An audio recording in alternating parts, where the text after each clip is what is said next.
Hi. So this morning, I have an electric toothbrush, and it vibrates. And for years, I've would hum to that vibration, and it sort of resonates. And then I think that puts me in the vortex, because it kind of dissolves all the issues that I'm having. Sometimes my roommate kind of gets out of the vortex. We can see why it would, because it's being experienced by more than one of your senses. You're hearing it, you're feeling it, and by relaxing into it and by reaching for resonance with it, we can see how it could distract you and align you. Yes. And then my real thing is I got this. My new second career, flight attendant for 6 years now. Love it. It's the best thing I've ever done in my life. And our bases are in very expensive cities. So I'm starting to think, maybe I don't have to live in one of my expensive cities as a college student type thing with roommates and stuff, and I can move to one of these less expensive cities and buy something and have my own place. So I've been looking at Portland, Oregon, and it's like downtown, right on the light rail. I can go right to the airport. Or Reno, Nevada, I can buy a car and kind of get out in the country. But there's two situations as I'm either want to be downtown, glass and everything, or I want to be in the country, away from everything. I don't know which one to focus on or not focus on, or how to find my dream house. When you're in a place where the decision is hard in coming, it means you haven't collected enough data. Because once you've collected more data, then the decision will be easier for you to make. And tell us again, what is it about what is currently happening that you think you need to change? In other words, your roommates, living like a college student. Talk to us about that just a little bit. Because many people look back at those days as the days of freedom. I have freedom now. It's wonderful. Oh. I just pay $600 a month and I have no car. I live next to the Whole Foods and the subway that takes me to work. And then I can get on a plane and fly anywhere. Utopia. You did. Yeah, it's... But I'd like to have my own place. Because? Kind of go home just to be... I want to have an outdoor hot tub with trees and go home and be quiet. It's like I'm in a little tube with thousands of people all day at work, and then I'll come home and it's like...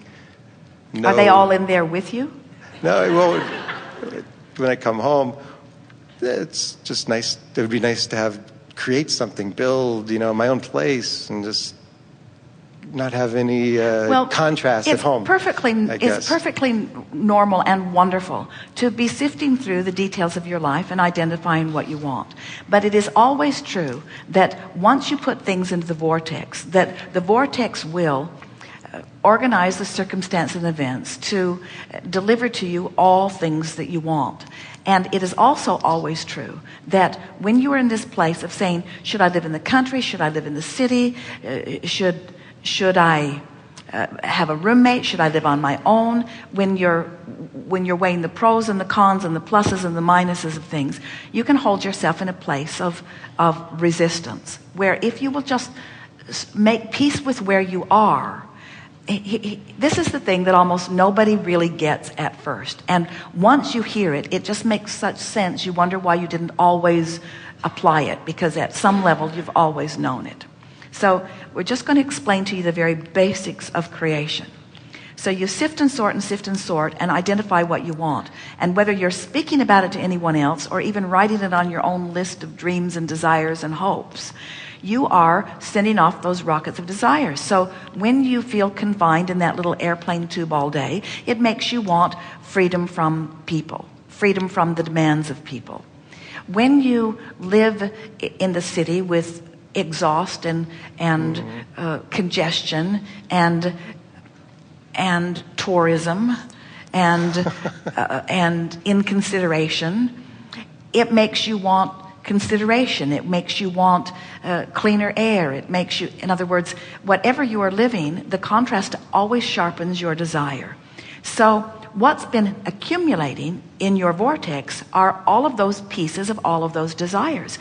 Every one of them valid, every one of them chosen by you, every one of them, not just frivolously chosen, but chosen from a real life experience that gave you a piece of knowledge that made you know that you prefer that to that, and that to that, and that to that, and that to that. So you've built this magnificent vibrational reality, which will one day, and it can be soon or longer, but will one day be a manifestation in terms of stuff that you see and houses that you live in and people who live with you and so forth. So it's a future manifestation, but it's a present tense accumulation and vibrational state of being. It's a present tense state of being. It is a reality that exists right here, right now. It's a reality that exists. So as you stand over in your real life experience, sort of railing against the tourism or railing against the exhaust or railing against the noise or uncomfortable, you hold yourself in defiant resistance to what you've created that your vortex is tending to and that your vortex is calling you to. And when you say, should I do that? Should I do that? I don't know. You're still in a vibrational place of resisting. The vortex is calling you, but you are not hearing the call and you're not interpreting it because you are using the comparison, struggling, offering too much effort. So you're not in a vibrational place where the vortex can take you in and reveal to you the path of least resistance that will not only take you to where you want to be, but give you a joyful journey along the way.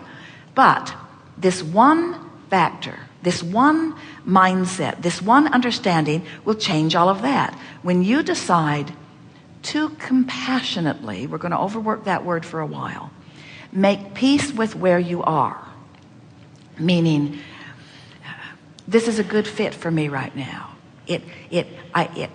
Be general about it. It gives me this footloose. It gives me an opportunity to collect data.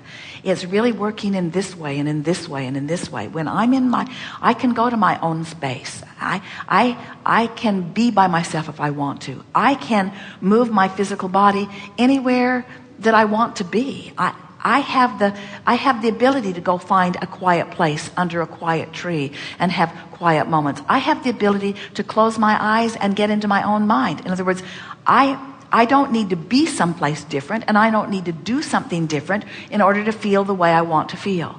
As you make peace with where you are by not comparing where I could be, but instead and the fastest way, the most powerful way to make peace with where you are is by saying, no matter what it is, and there's a lot of pleasing things in your now,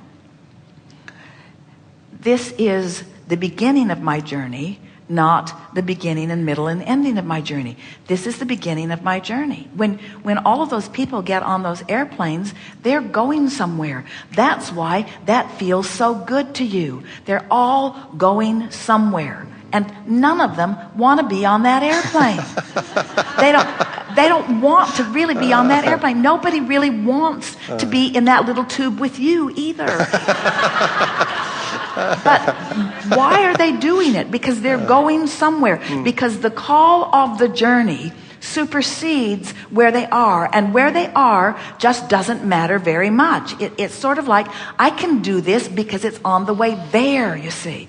That's the reason that appeals so much to you. And that's what you want to do with everything. So this is, every journey needs a beginning point, and every journey has a beginning point. And we got to tell you, we said it earlier, but this is a better time and a better place, and you'll feel it even more powerfully as we say it. Where you are is never as good as where you're going, because you have expanded vibrationally and there's more to catch up with. So you just got to make peace with the not enoughness of what is, in a way that you just accept that it's just always that way, so that your eagerness is about the unfolding, not about the getting there, because you're not ever going to get there. You're not ever going to get to the place where you don't want to build another cabin somewhere else. You're not ever going to get to the place where you don't want another meal, or don't want another conversation, or don't want another good idea, or don't want another reason to feel life flowing through you in another way, you see. Did we get there for you? Making peace with, so what does making peace with what is really mean? It means accepting it as the beginning point of a journey, but it is the journey that is ringing my bells. Where you are right now, we cannot hold to it. Do you feel how fleeting now there it went again, there it went again, there it went again, there it went again, there it went again, there it went again. There it went again. It will not stand still. And therefore it does not matter. It's only the bouncing off place anyway, you see. And so as you accept it as that, call it temporary if it isn't pleasing you, call it long-lasting if it is pleasing you, but make peace with it in every way you can. And so let's see if we can find it here. What is the most powerful way to make peace with what is? To accept that what is always quickly changing. And you see, you're such powerful, passionate creators that standing still is something that just sucks the life right out of you. The idea of standing still is something that you cannot bear to even contemplate because it is so opposite of the eternal, fast-moving being that you are, you see. It's great. I'm moving. That's what I like this job too. I get to move all over the place anytime. So now describe to us just briefly what it's like where you live. Just give us a little picture of it. It's pleasant. Has a nice view of the Washington monuments. It's just a big apartment complex in kind of a shifting neighborhood. It's not pleasant to go outside. Lots of car fumes and lots of crowds and just having a roommate home all the time. All right, so now take one piece of that and make it more general in an attitude of making peace with it. Let's take the shifty neighborhood. Mm-hmm. So I live in a shifty neighborhood. Now, if you get specific, that means high crime. Yeah, lots of gunshots. Say again? Gunshots. And undesirable people around. Yeah. So now make it more general. I have a nice view of the Washington Monument. But you changed the subject. We want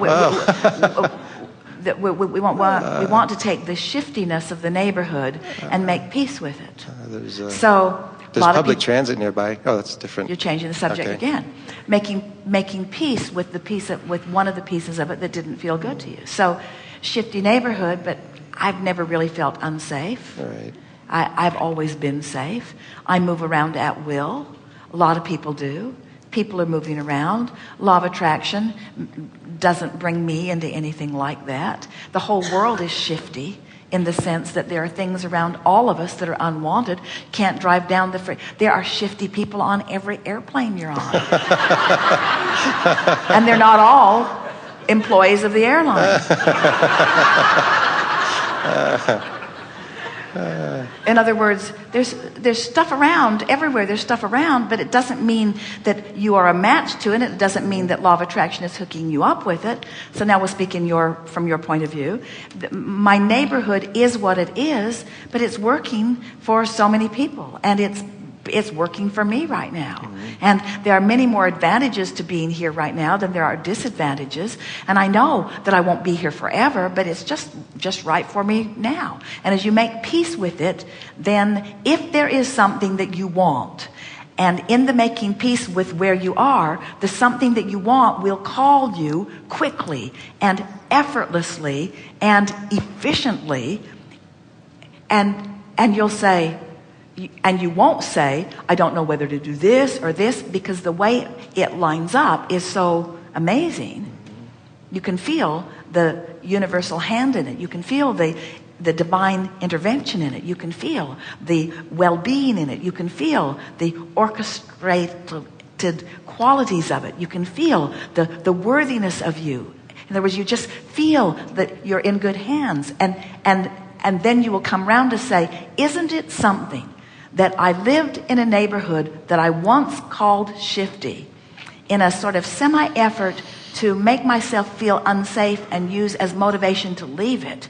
But by making peace with the well-being of this neighborhood, I've discovered the well-being of the world, and now I'm truly free to move about in the way that I want to, you see.